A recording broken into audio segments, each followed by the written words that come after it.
Nah, jadi jangan langsung duduk kecuali sholat 2 rakaat. Sholat apa yang dimaksud? Ya sholat apa saja. Bisa sholat wudhu, setelah wudhu masuk masjid sholat. Ya, bisa sholat duha. Ya, jadi umum sifat sholatnya. Di setiap sholat yang ditunaikan saat masuk ke masjid 2 rakaat itu sama dengan nilainya tahiyatul masjid. Karena itu tahiyatul masjid itu bisa dimasukkan ke dalam setiap sifat sholat apapun yang ditunaikan sebelum duduk. Jadi kalau sudah Anda masuk misalnya, ya sudah, nggak usah Anda tunaikan satu sifat. Ya, contoh begini, mohon maaf ya, ini untuk simpel ya penyatuan. Anda datang subuh ke masjid, masih ada waktu 5 menit sebelum qomat, kan? Ada sebagian saudara kita yang ketika masuk tahiyatul masjid dulu, setelah itu salat sunnah qobliyah, ya. Tidak dilarang, sah-sah saja boleh, silahkan, tidak ada masalah di sini.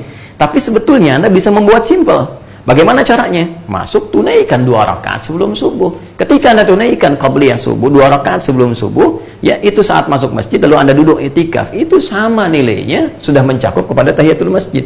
Ditunaikan satu sholat sudah mencakup 2 sholat di sini, ya, disatukan dalam satu ya syariat yang sama, dalam satu pelaksanaan yang serupa. Jadi sisanya tahiyatul masjid digabungkan dengan tadi qobliyah subuh, ya, niatnya qobliyah subuh, penamaannya sudah masuk tahiyatul masjid dengan sifatnya. Dari situ sisa waktunya Anda gunakan untuk berzikir, bisa berdoa, kan mustajab ya, di antara adzan dengan iqamah. Ya, dengan demikian Anda teruskan amalan-amalan lainnya. Ini menyatukan 2 jenisnya sama-sama sholat, yang satu bukan pokok.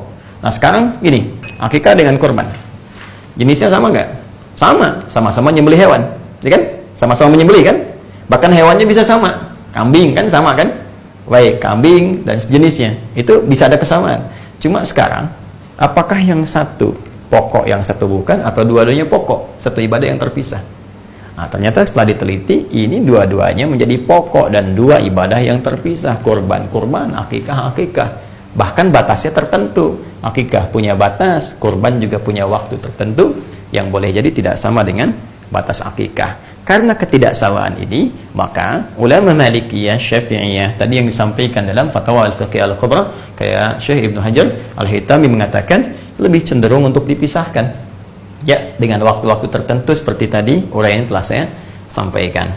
Ya, Syekh Utsaimin di sini cukup bagus, ulama kontemporer. Beliau telah wafat dan kita doakan semoga beliau dirahmati dan merahmati seluruh ulama-ulama lainnya. Saya sebut Syekh Utsaimin untuk mencontohkan sikap ini loh, yang tadi. Beliau itu kan Hambali, jadi pengikut di mazhab Imam Ahmad bin Hanbal.